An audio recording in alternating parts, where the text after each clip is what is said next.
Welcome to Smarkdown Radio. I'm your host, Brother Bob, and this is a special video this past weekend in Chicago, Illinois at the Chicago Comics and Entertainment Expo, C2E2. The Young Bucks and Kenny Omega were featured guests.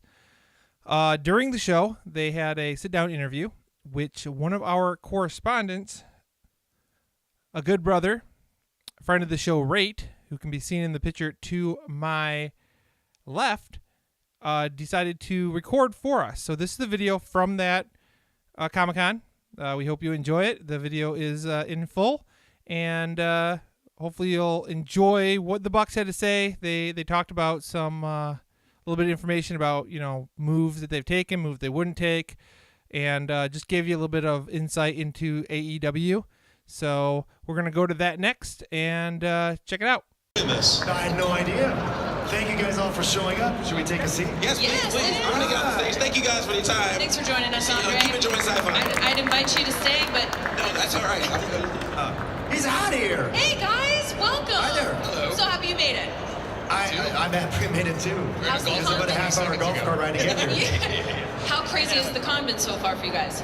I mean, wow, we've had a ton of support. It just hasn't stopped. It's been nonstop, and I wish I could see all of this because it's all incredible. But, you know, our lines have been really long, and the most we've seen of it was actually on the trip to the way here. But, wow, what an incredible event. This is my first con, by the way. Really? Well, so I've seen plenty of cons. Of course, I know what they are. But to actually be live and in person, this is my first experience. And you guys are really a strong representative of how to do it right. So thank you guys. Great support. Do you guys have something that you geek out about so that seeing it at the con is like really cool for you guys? Yesterday we took a picture with the Mortal Kombat guys. That was pretty cool. Yeah, that was really cool. See, almost everything here I'm actually a fan of, which is really cool. No matter where I turn, where I go, I see something that I like. And even everyone that is here as a guest, it's like, I could very well be a person in their line as well. And for things that I never expected to see, for example, right beside us we have, you know, a lot of the voice actors for Animaniacs, which I grew up watching as a kid.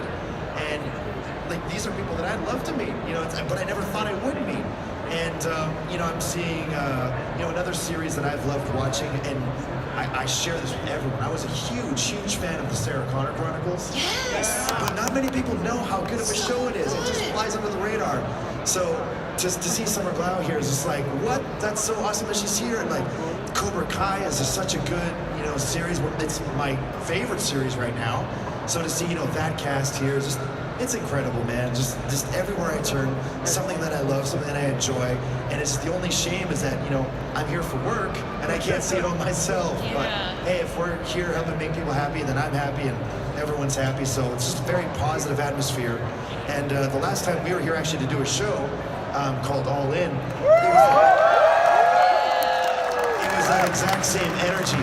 So to have that energy replicated here at C2E2, it's like, man, I guess Chicago's just the place to be, isn't it? You know? So, yeah. Oh, yeah. And you guys have an event coming up in May that is already sold out. Congratulations on that. Thank you. Double or Nothing. Tell us a little bit about it. Is there anything you can tease for us? Oh, man. We spoil everything, don't we? Yeah. We won't tell anyone, right, guys? We're supposed to dodge the questions or like go around them, but we just tell everyone. Here's a spoiler alert. We're wrestling the Lucha Brothers and we're going to kick their ass. You know what? I'll spoil something. How about we put those AAA titles on the line? I don't think we were supposed to do this. That's a bad idea. What if they beat you for it, Nick, huh? Well, we kind of run the company, so... Yeah, no way that's happening. Have a little confidence in us, Kenny. Oh, my God. Jeez. Are we making this official right here? Yeah. Should we make it official? I say so. Why not? It's already on Reddit. Someone already... All right, fine. How about the Young Bucks versus the Lucha Brothers? Let's put the AAA titles on the line at Double or Nothing. Done. It's booked. And what's different from All In? What can we expect that's going to be different from All In to Double or Nothing? Was that a question for us, or you It's a question for you, man. Oh, jeez. I mean, like, what are we just going to reuse that same set from All In? I love that set. Oh, no chance in hell. You should see the production that we have going into this event. I've seen the mock-up for the set. We are sparing no expense, ladies and gentlemen. It's going to be incredible. We've, I'll spoil this. We've already spent over $100,000 more than what we budgeted for our production. So sorry about that, Tony. Yeah, so, you know, all of us here, you know, we're struggling to make ends meet because we're putting all of our funding into giving you the best possible show. I don't think I've even been, I can't say I don't even think, I haven't even been paid yet. But this is all because we are working hard and diligently to prepare for Double or Nothing to make sure it's the best possible show. And all that's left really to do is to make sure we build this darn thing and to perform to our very high standard. That is so awesome. That is really, really cool. So just really quickly, I always love hearing how people get started in their chosen field. How did you guys get started doing this, and what made you want to, you know, start All Elite? Okay, well, you know, I live in a town called Winnipeg. You know, it's the very same that Chris Jericho is from. Yes, Manitoba. Not too far away from Chicago. In fact, the weather's very similar at times. And, you know, I was very familiar with the concept of backyard wrestling. But people would create their own rings. They would build them, or they'd have parents to build their rings. You know, a la Young Bucks.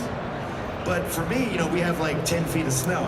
So that was kind of the ring. So I've been wrestling and you know, doing moonsaults and powerbombing my friends since I was at least 7 or 8 years old. So I just did that all throughout my junior years, my high school years. We were using crash mats or whatever from the gymnasium.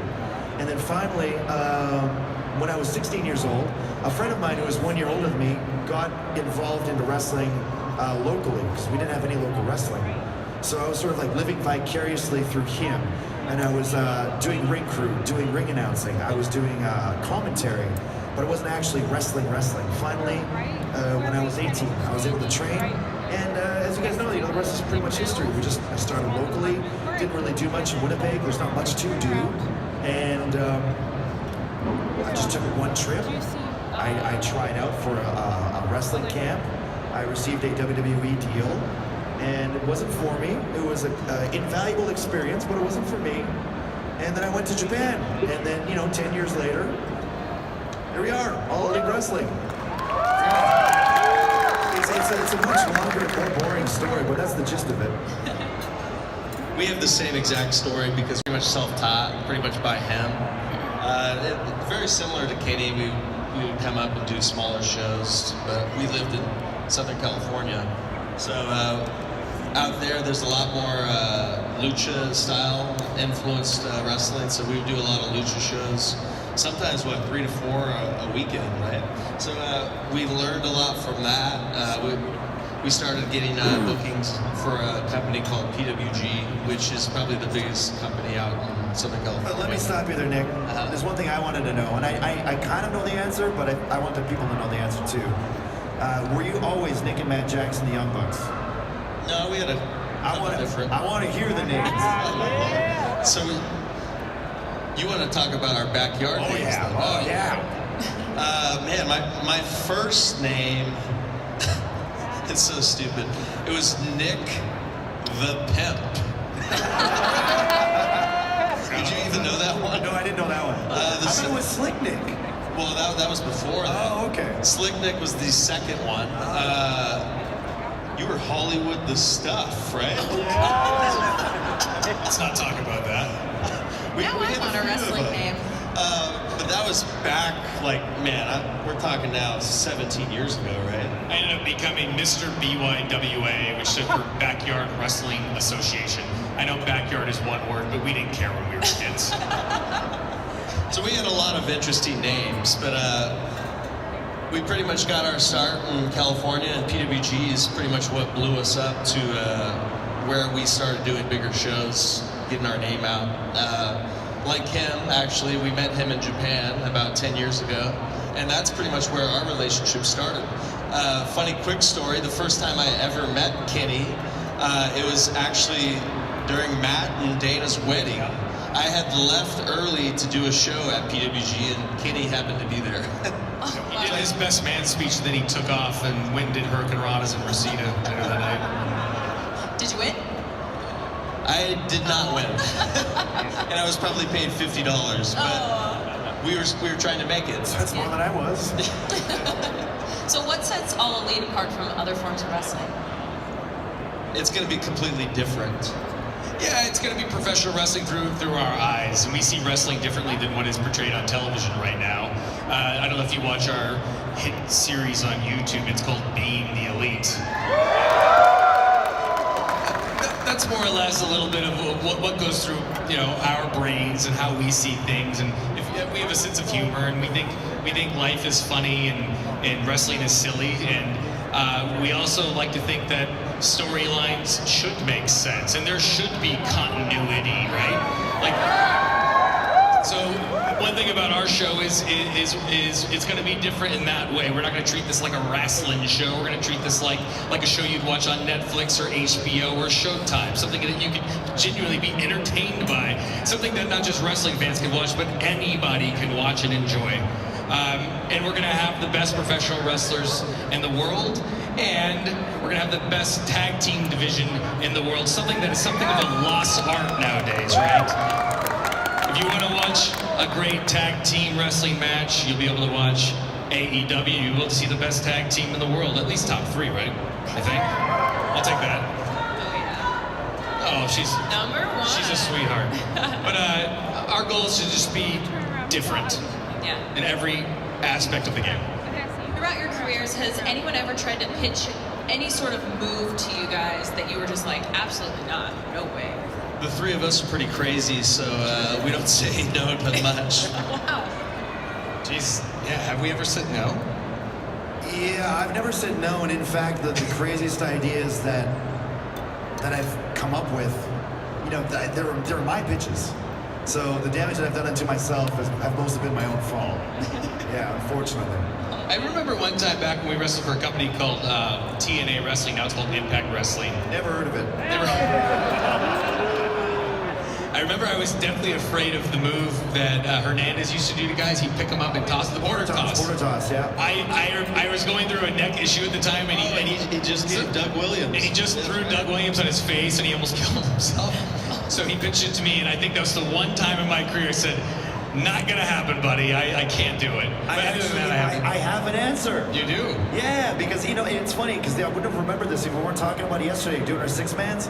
All right, so there's this wrestler in Japan. I don't know how much you guys know about New Japan Pro Wrestling. There was a guy that had a very short stint in New Japan. His name was Yoshitatsu. Yeah, it's fantastic. Unbelievable performer. But he was terrible. Absolutely terrible.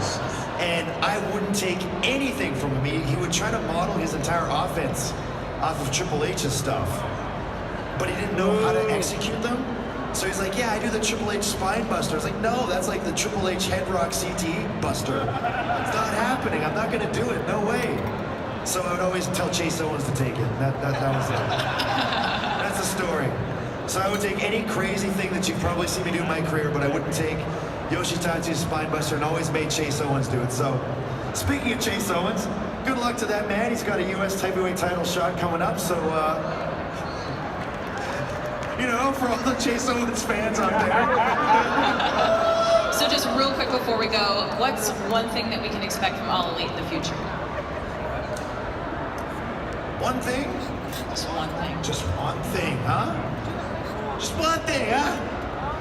Well, and this is just me, and I don't want to sound like I'm being egotistical, but when I try, and I really stress the word try, to watch any sort of televised wrestling product, I always find myself struggling to want more. I want to feel something. I want to be able to think. A lot of people, they feel like they'd like to shut their brain off and just be entertained, and I think we're going to have this nice balance of both thought-provoking entertainment and also just kind of the mindless entertainment where it's like, popcorn wrestling. Much like if you'd watch for example, like the Wrate, or like a Hong Kong Kung Fu cinema kind of movie. I think we're gonna have all forms of entertainment blended in seamlessly into one show. That's the goal anyway. And I think you're going to see a little bit of what we do with BTE, with the storylines blending in together. And I think you're going to see the best quality of wrestling. And I think you're going to see a lot of new concepts of pro wrestling too. So it's not just going to be one style, it's going to be a myriad of styles. You're not going to see one type of storytelling, you're going to see a bunch of different types of storytelling, including cinematic style storytelling. So it's going to be something very new.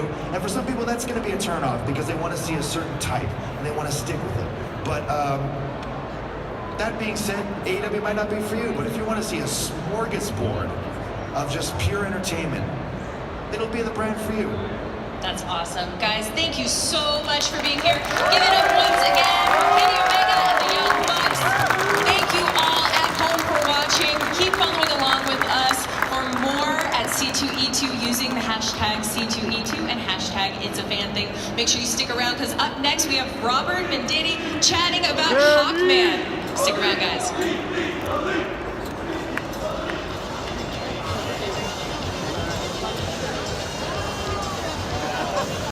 Gotta love the Young Bucks and Kenny Omega, man.